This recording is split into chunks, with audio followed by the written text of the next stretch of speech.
प्यारे बच्चों, आज मैं आप लोगों को क्लास 10 क्षितिज का पाठ नौबत खाने में इबादत इसका मैं फुल एक्सप्लेनेशन करने जा रही हूँ। यह पार्ट 2 है और इससे पहले मैं पार्ट 1 बना चुकी हूँ। उसको देखने के लिए आप ऊपर दिए गए आई बटन पर क्लिक करके देख सकते हैं या नीचे दिए गए डिस्क्रिप्शन बॉक्स में देख सकते हैं या प्लेलिस्ट में जाकर देख सकते हैं। और बच्चों, आप मुझे इंस्टाग्राम, फेसबुक और ट्विटर पर भी फॉलो कर सकते हैं। तो पाठ शुरू करते हैं। नौबत खाने में इबादत।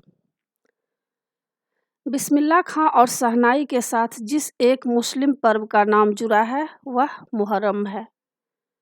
मुहर्रम का महीना वह होता है जिसमें शिया मुसलमान हजरत इमाम हुसैन एवं उनके वंशजों के प्रति अज़ादारी शोक मनाना मानते हैं।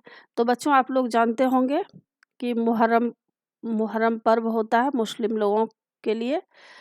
तो उसी के बारे में इसमें कहा गया है कि बिस्मिल्लाह खां और शहनाई के साथ जिस एक मुस्लिम पर्व का नाम जुड़ा है वह है मुहर्रम। और मुहर्रम का महीना वह होता है जिसमें शिया मुसलमान हजरत इमाम हुसैन जो थे उनके वंशजों के प्रति शोक मनाते हैं और पूरे 10 दिनों का शोक होता है। वे बताते हैं कि उनके खानदान का कोई व्यक्ति मुहर्रम के दिनों में न तो शहनाई बजाता है और न किसी संगीत के कार्यक्रम में शिरकत ही करता है, मतलब भाग नहीं लेते हैं। 8वें तारीख उनके लिए खास महत्व की है, मतलब 8वें दिन जो है उस दिन का खास महत्व है। इस दिन खां साहब खड़े होकर शहनाई बजाते हैं। वह दाल मंडी में फातवान के करीब 8 किलोमीटर की दूरी तक पैदल रोते हुए नौहा बजाते हैं। नौहा एक शोक ध्वनि होता है। जब किसी की मृत्यु होती है तो नौहा ध्वनि बजाया जाता है।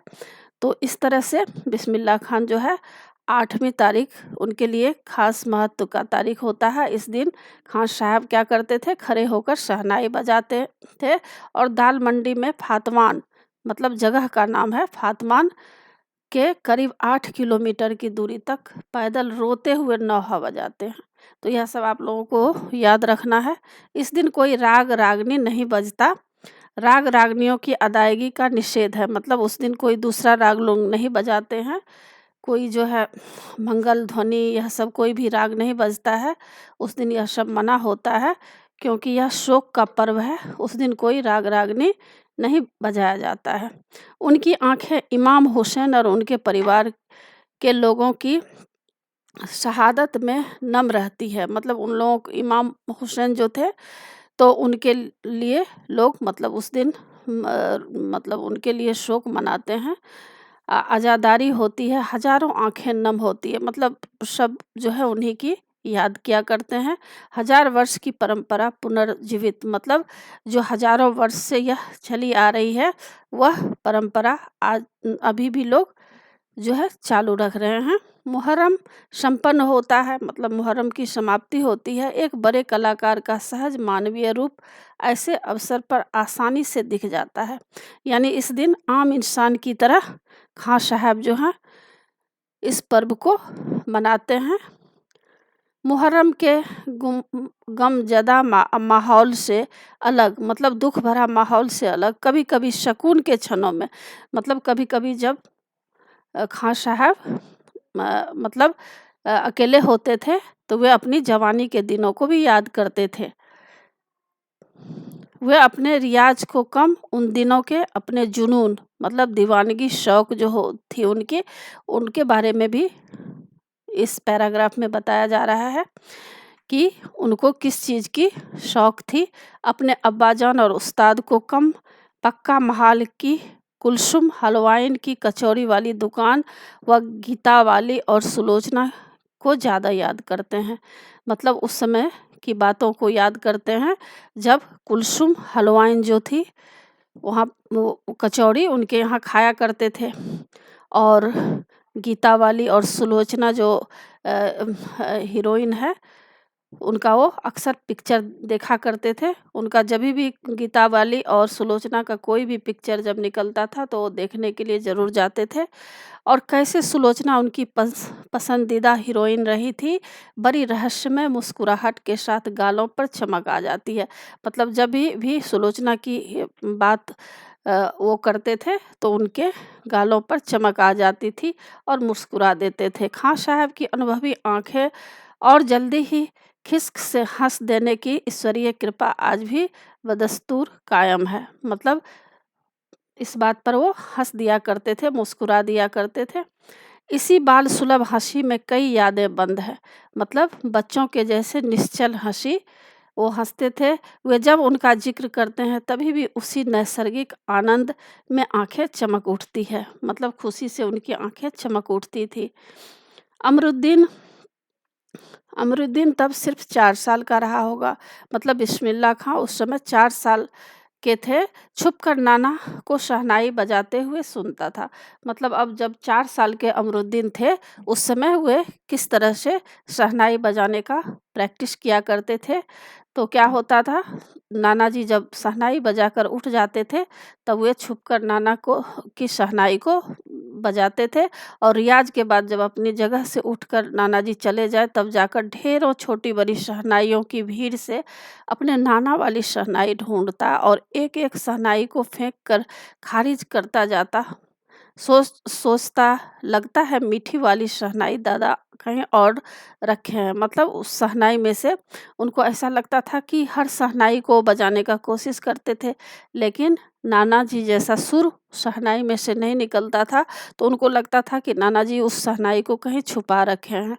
जब मामू अली बख्श खां जो उस्ताद भी थे, जो मतलब सिखाते भी थे, शहनाई सिखाते थे, शहनाई बजाते हुए सम पर आए तब धर से एक पत्थर जमीन पर मारता था। मतलब जैसे कोई शाबाशी देते हैं, वाह करते हैं, तो वो क्या करते थे, धम से पत्थर मारते थे। सम पर आने का तमीज़ उन्हें बचपन से ही आ गई थी। मतलब जब उन्हें अच्छा से बजाना आता था तो वो समझ जाते थे कि मैंने यह अच्छा बजाया है और क्या करते थे, ज़मीन पर पत्थर मारते थे। मगर बच्चों को यह नहीं मालूम था कि दाद वाह करके दी जाती है, सिर हिलाकर दी जाती है, पत्थर पटक कर नहीं। पर वे तो बच्चे थे, उनको क्या पता था कि मतलब किस तरह से कोई अच्छा सुर बजाता है तो क्या किस तरह करना चाहिए। और बचपन के समय फ़िल्मों के बुखार के बारे में तो पूछना ही क्या। उस समय 3rd क्लास के लिए 6 पैसे का टिकट मिलता था। अमरुद्दीन 2 पैसे मामू से, 2 पैसे मौसी से और 2 पैसे नानी से लेता था। यानी इनको फ़िल्म देखने का बहुत शौक था और फिर घंटों लाइन में लगकर टिकट हासिल करता था। इधर सुलोचना की नई फ़िल्म सिनेमा हॉल में आई और उधर अमरुद्दीन अपनी कमाई लेकर चला फ़िल्म देखने, जो बालाजी मंदिर पर रोज़ शहनाई बजाने से उनको मिलती थी। एक अठन्नी मेहनत ताना। मतलब 50 पैसे उनको मजदूरी मिलता था। कहाँ पर? बालाजी मंदिर पर जब वो शहनाई बजाते थे तो उस पैसे को लेकर वे क्या करते थे, सुलोचना जो हीरोइन थी उनका फ़िल्म देखने के लिए चले जाते थे। उस पर यह शौक ज़बरदस्त कि सुलोचना की कोई नई फ़िल्म ना छूटे और कुलसुम की देसी घी वाली दुकान, वहाँ की संगीतमय कचौरी उस तरह, क्योंकि कुलसुम जब कलकलाते घी में कचौरी डालती थी तब उस समय छन्न से उठने वाली आवाज़ में उन्हें सारे आरोह अवरोह दिख जाते थे। मतलब सारे गामा जो धुन होता है, जब वो क्या करती थी, तेल में कचौरी को डालती थी तो कल-कल की ध्वनि सुनाई देता था। तो उनको लगता था जैसे कोई संगीत बज रहा हो। राम जाने कितनों ने ऐसी कचौरी खाई होगी, मगर इतना तय है कि अपने खां साहब रियाजी और स्वादी दोनों रहे हैं और इस बात में कोई शक नहीं कि दादा की मीठी शहनाई उनके हाथ लग चुकी है। यानी सुरों को अच्छी तरह से परखने की उन्हें पहचान आ गई है। काशी में संगीत आयोजन की एक प्राचीन एवं अद्भुत परंपरा है। अब यहाँ पर काशी के बारे में बताया जा रहा है कि वहाँ पर संगीत का आयोजन प्राचीन काल से होता रहा है। यह आयोजन पिछले कई वर्षों से संकट मोचन मंदिर में होता आया है। मतलब हनुमान जी के मंदिर में यह कार्यक्रम जो है प्राचीन काल से, मतलब पुराने समय से होता आया है। यह मंदिर शहर के दक्षिण में लंका पर स्थित है। मतलब दक्षिण स्थान पर स्थित है। वह हनुमान जयंती के अवसर पर यहाँ 5 दिनों तक शास्त्रीय एवं उपशास्त्रीय गायन वादन की उत्कृष्ट सभा होती है। मतलब बहुत ही अच्छी वहाँ पर सभा होती है। इसमें बिस्मिल्लाह खां अवश्य रहते हैं। अपने मजहब के प्रति अत्यधिक समर्पित उस्ताद बिस्मिल्लाह खां की श्रद्धा काशी विश्वनाथ जी के प्रति भी अपार है। मतलब वे इस्लाम धर्म के थे, इस्लाम धर्म को भी वो मानते थे, साथ साथ जो है बराबर श्रद्धा भगवान शिव के प्रति और हनुमान जी के प्रति भी उनकी अपार श्रद्धा थी। वे जब भी काशी से बाहर रहते हैं तब विश्वनाथ व बालाजी मंदिर के दिशा की ओर मुंह करके बैठते हैं। थोड़ी देर ही सही मगर उसी ओर शहनाई का प्याला घुमा देते हैं और भीतर की आस्था रीढ़ के माध्यम से बजती है। यानी उनकी जो है श्रद्धा ईश्वर के प्रति असीम थी। खां साहब की एक रीढ़ 15 से 20 मिनट के अंदर गीली हो जाती है, तब वे दूसरी रीढ़ का इस्तेमाल करते हैं। जब शहनाई बजाते थे वो, तो क्या होता है 15 से 20 मिनट बजाने के बाद वह जो रीढ़ होती है जो बांस की बनी होती है तो वह गीली हो जाती है, तो दूसरा रीढ़ इस्तेमाल कर लिया करते हैं। और वहाँ पर बहुत सारा रीढ़ रखे होंगे और इस्तेमाल कर लेते थे। अक्सर कहते हैं क्या करें मियाँ, ई काशी छोड़कर कहाँ जाएं, गंगा मैया यहाँ, बाबा विश्वनाथ यहाँ, बालाजी का मंदिर यहाँ। हमारे खानदान के कई पुश्तों ने शहनाई बजाई है। हमारे नाना तो वहीं बालाजी मंदिर में बड़े प्रतिष्ठित शहनाई वाज रह चुके हैं।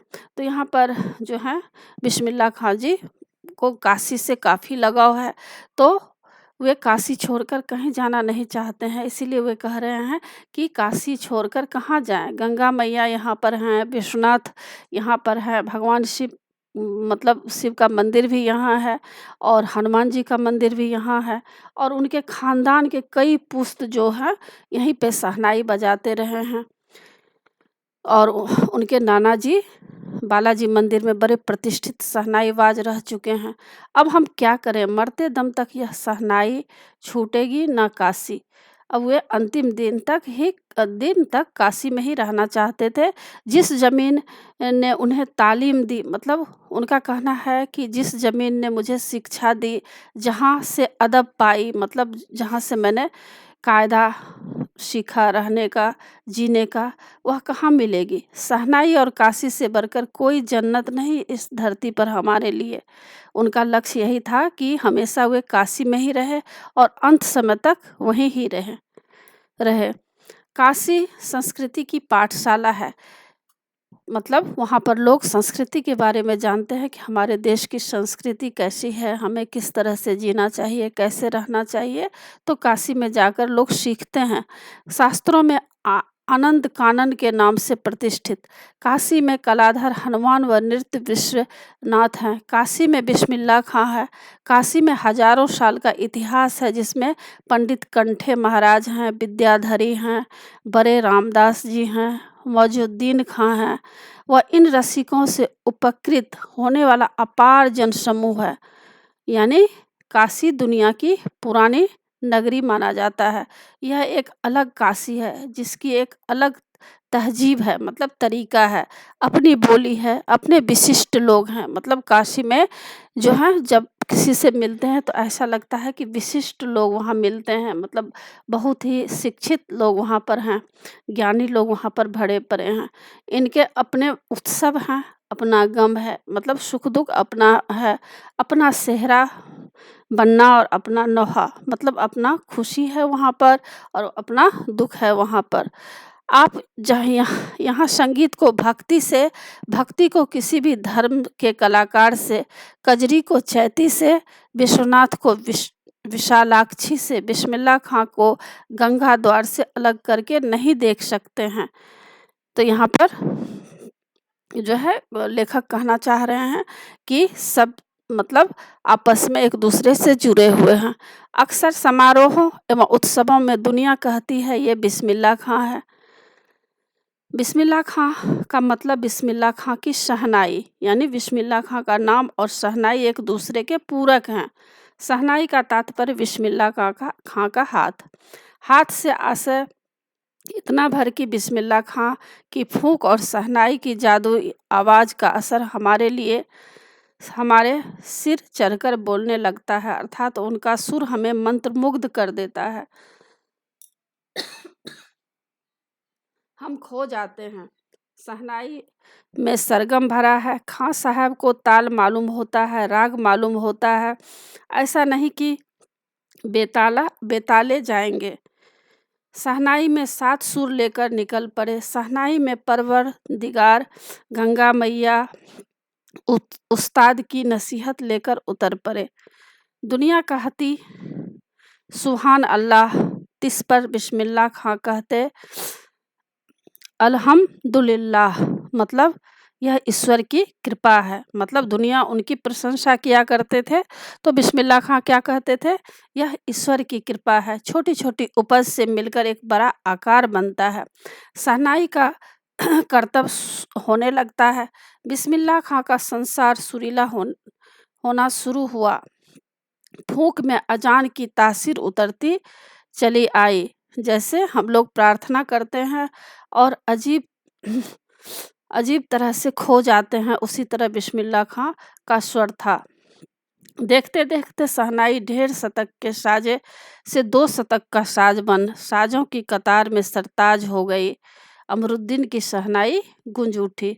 मतलब बिस्मिल्लाह खां जब गाते थे तो क्या होता था, उनके गायकी से मतलब लोग मंत्रमुग्ध हो जाते थे।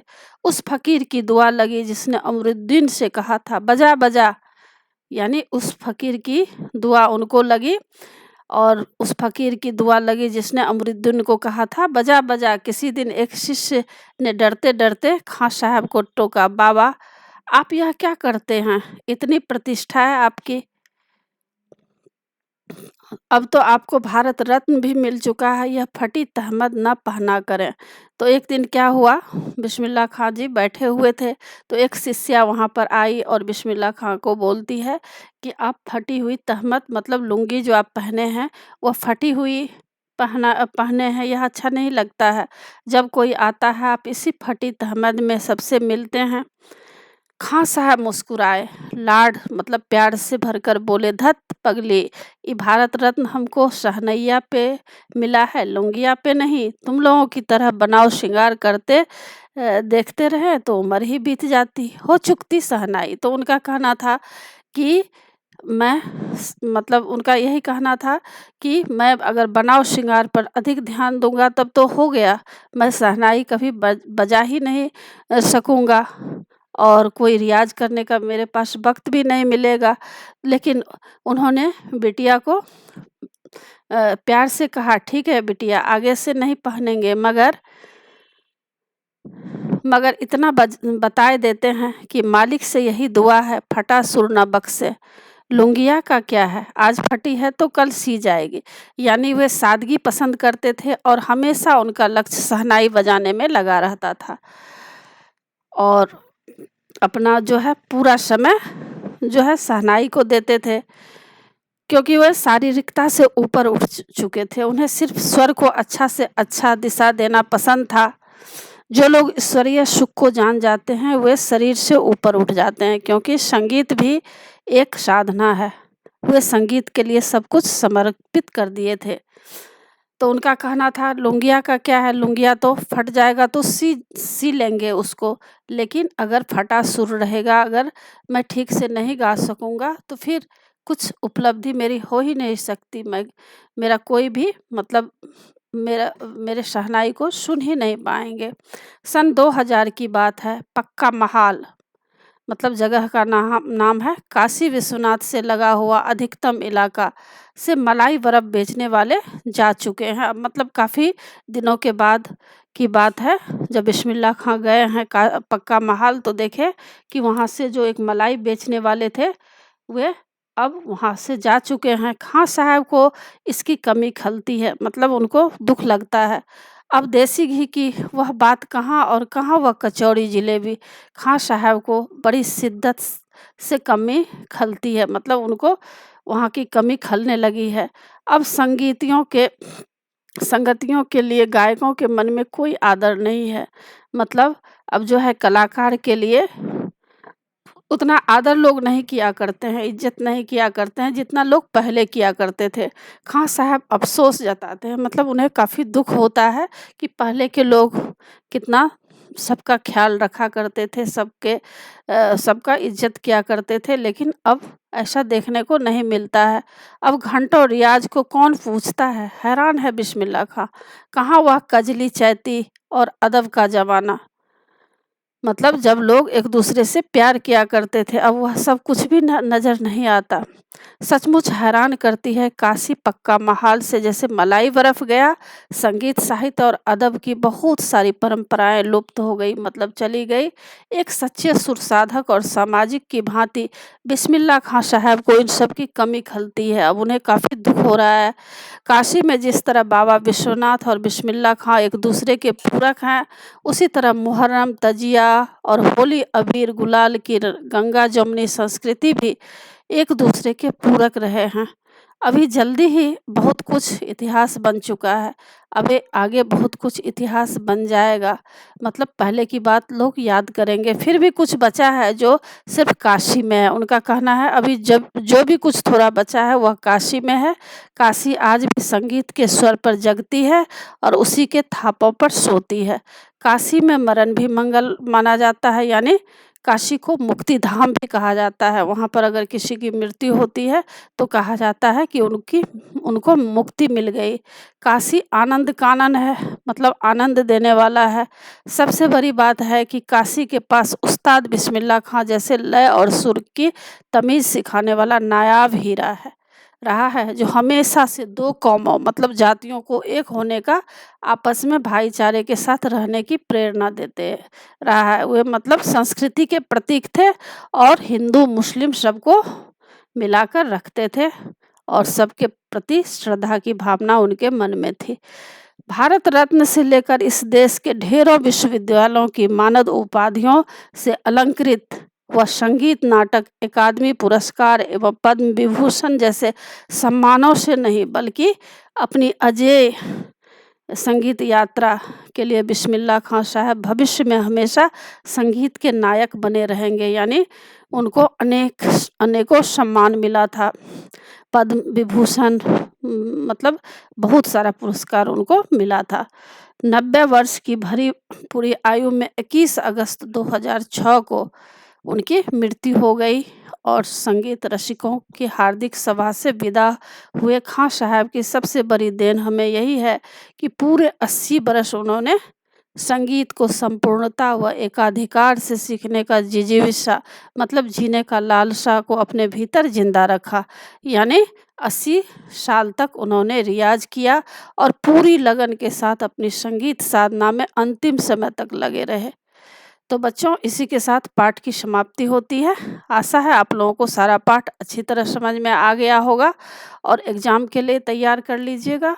और बच्चों, आप मेरे चैनल देवज नागरी को ज़रूर सब्सक्राइब कीजिएगा और सब्सक्राइब के बगल में बेल आइकन बटन है, उसे क्लिक कीजिएगा, लाइक कीजिएगा और शेयर कीजिएगा। कमेंट्स ज़रूर कीजिएगा कि आपको यह पाठ कैसा लगा। नए पाठ के साथ फिर मैं मिलूँगी बच्चों। धन्यवाद।